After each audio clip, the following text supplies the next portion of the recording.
Hello అండి, అందరికీ నమస్కారం. ఈరోజు మనం ఎం హేమలత గారు రచించిన వినూత్న సంవత్సరం అనే ఓ చక్కటి కథను విందాం. ఇక కథలోకి వెళ్దాం. అత్తయ్య, ఇవాళ సాయంత్రం సంజు ప్రీతిలిద్దరు స్కూల్ నుండి డైరెక్ట్గా అక్కడికి వస్తారు. ఆటోతో చెప్పాను అక్కడ దింపమని. నేను మీ అబ్బాయి ఆఫీస్ నుండి ఇంటికెళ్ళి కాస్త రిఫ్రెష్ అయి వస్తాం. సుజన ఫోన్లో అంటున్న మాటల్ని అర్థం చేసుకోవడానికి అన్నట్లు అలా చెవులు అప్పగించి వింటున్న భార్యకేసి విస్మయంగా చూశాడు ఆనందరావు. అలాగే సుజన, మరి పిల్లల బట్టలు అవి? సుందరమ్మ మాటలకి అవతల వైపు నుండి ఏం సమాధానం వచ్చిందో ఆనందరావుకి అర్థం కాలేదు. సుందరమ్మ ఫోన్ క్రెడల్ చేసింది. భర్త దగ్గరికి వచ్చి కూర్చుంది. ఆమె ముఖంలో ఆశ్చర్యం, అపనమ్మకం పోటీ పడుతున్నాయి. ఇంతకీ నీ కోడలు ఏమంటుంది సుందరి? పిల్లలు రోజు ఇక్కడే మనతో ఉండిపోతారంటనా? అవునులే, న్యూ ఇయర్ ఈవ్ కదా, వాళ్ళే స్టార్ హోటల్కో వెళ్తారు.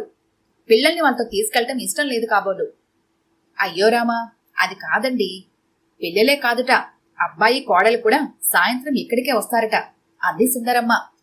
ఏమిటి, ఈ ముసలివాళ్లతో న్యూ ఇయర్ స్పెండ్ చేస్తారా? అటువంటి పిచ్చి ఆశయాలు పెట్టుకోక సుందరి అన్నాడు ఆనందరావు. సర్లేండి, ఆ సంగతి తర్వాత చూద్దాం. ముందు పిల్లలు వచ్చాక వాళ్ళకేదైనా తినడానికి పట్టాలి కదా, అది ఆలోచించాలి అంటూ హడావిడిగా లోపలికెళ్ళింది సుందరమ్మ. కొడుకు కోడలు టూర్ల మీద వెళ్లేటప్పుడో, ఆఫీస్ డిన్నర్లో అటెండ్ అవ్వాల్సి వచ్చినప్పుడో పిల్లల్ని అత్తగారింట్లో ఉంచేయడం వాళ్ళకి అలవాటే. అలా పిల్లలు వస్తే ఇక తాత నాన్నమ్మలకు పండగే పండగ. పిల్లలంతా అల్లరి చేస్తే పెద్దలకంత సంబరం. సంజు ప్రీతిలు వచ్చి రాగానే డ్రెస్ మార్చుకొని నాన్నమ్మ వేడిగా తయారు చేసిన పూరీ కూర తింటూ తాతగారితో కబుర్లలో పడిపోయారు. సంజు అయితే తను పాల్గొంటున్న క్విజ్ని గురించి తాతగారితో డిస్కస్ చేయటం మొదలుపెట్టాడు. వాడు చదువులోనే కాదు, విద్యేతర విషయాల్లో కూడా ఫస్టే. ప్రీతికి చదువు కన్నా డాన్స్ అంటే ఇష్టం. అమ్మాయిలు చాలా మంది చెస్ పట్ల ఆసక్తి కనపరుస్తుండటంతో తనకు కూడా చెస్ నేర్పమని తాత వెంటపడేది. అనవలిద్దరినీ అలా సందడిగా చూస్తే సుందరమ్మకు కడుపు నిండినంత పనయ్యింది. ఏంటో, కిషోర్ సుజన ఆఫీస్ క్వార్టర్స్ అంటూ వెళ్లిపోయారు, కానీ తమతో కలిసి ఉంటే ఎంత బాగుండేది. ఇప్పటి ఈ సంతోషం ఇంకెంతసేపు? వాళ్ళ అమ్మ నాన్నలు రాగానే బాయ్ నాన్నమ్మ, బాయ్ తాతగారు అంటూ పసివాళ్లు వెళ్లిపోతారు. నిట్టూర్చుంది సుందరమ్మ. కిషోర్ కార్ పార్క్ చేసి వచ్చేలోగా 2 చేతులున్న ప్యాకెట్లతో గాలి దుమారంలో లోపలికొచ్చిన సుజన, సంజు వెళ్ళు, మీ డాడీకి కాస్త సాయం చేయి, కార్లో ఇంకా ప్యాకెట్లున్నాయి. అత్తయ్య, వీటిని లోపల పెట్టొస్తాను అంటూ సమాధానం కోసం కూడా వెయిట్ చేయకుండా కిచెన్లోకి దూసుకుపోయింది. కిషోర్ బావున్నారా నాన్న అంటూ నాన్నని, ఒక చిరునవ్వుతో అమ్మని పలకరించి తను కిచెన్లోకి వెళ్లాడు ఏవో ప్యాకెట్లతో. పెద్దవాళ్ళిద్దరూ ఒకరి ముఖాలు ఒకరు చూసుకున్నారు. బహుశా న్యూ ఇయర్ ఇక్కడ సెలబ్రేట్ చేసుకుంటారేమో, వాళ్ళ ఫ్రెండ్స్ ని కూడా ఇక్కడికే ఆహ్వానించారేమో. పెద్దవాళ్ళ మనోభావాలకు విఘ్నం కలిగిస్తూ సుజనా, కిషోర్ అమ్మయ్య అంటూ వచ్చి డ్రాయింగ్ రూమ్ లో సోఫాలో కూర్చున్నారు. అత్తయ్య, బ్రెడ్, జాము, పొటాటో చిప్స్, స్నాక్స్ అన్నీ తెచ్చాం. మీరు మాత్రం మీ అబ్బాయికి ఇష్టమైన పులిహోర, సేమియా పాయసం చేయండి. Fried rice, mixed vegetable kurma, palak paneer నేను చేస్తాను అంది సుజన సుందరమ్మతో. ఆనందరావు ప్రశ్నార్థకంగా చూశాడు కిషోర్ కేసి. అవును నాన్నగారు, ప్రతి సంవత్సరం ఆ స్టార్ హోటల్ తిండి తిని విసుగొచ్చింది. అందుకని ఈ రోజు ఇక్కడే స్పెండ్ చేయాలి అనుకున్నామన్నాడు.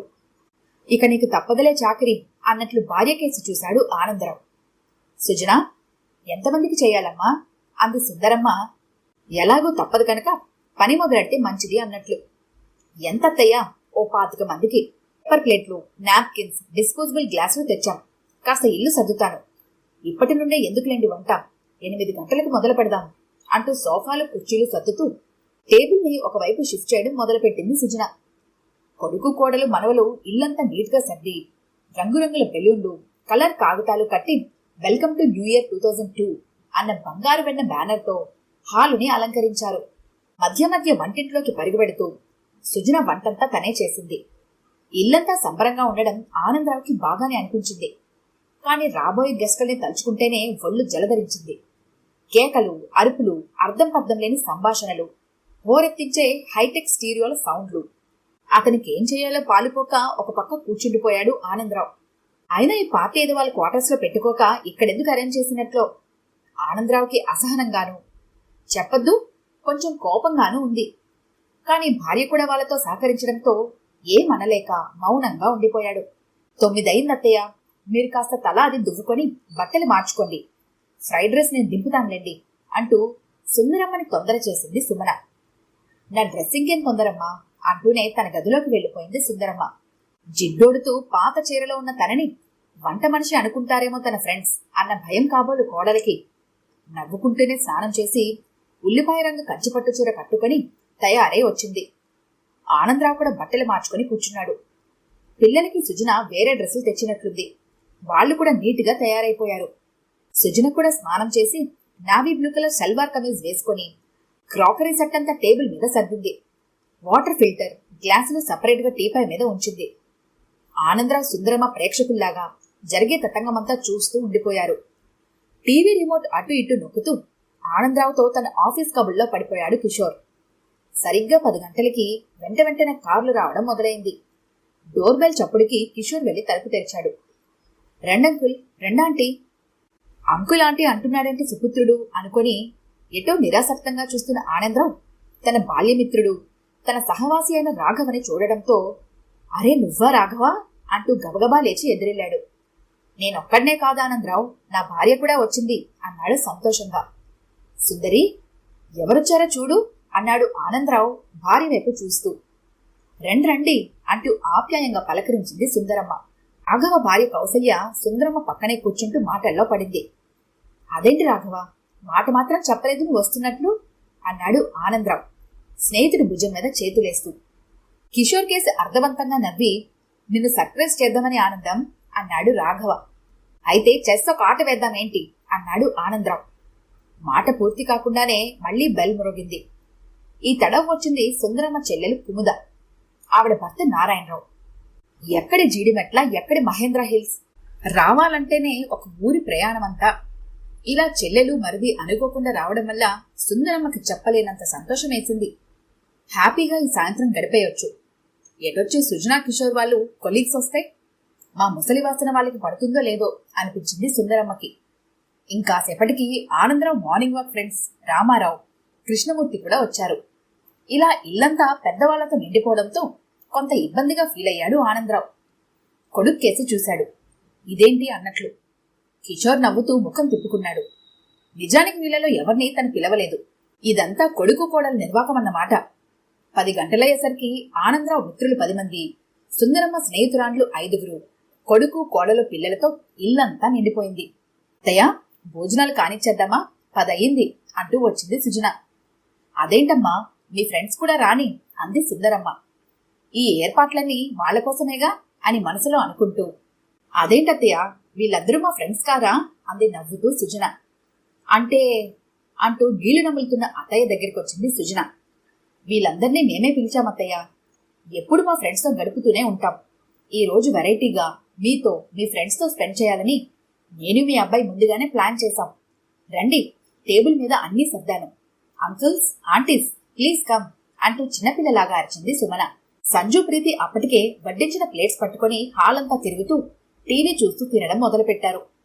ఆనందరావు సుందరమ్మలు మొదట ఆశ్చర్యపోయినా తర్వాత అతిథులతో కలిసి తింటూ కబుర్లలో పడిపోయారు.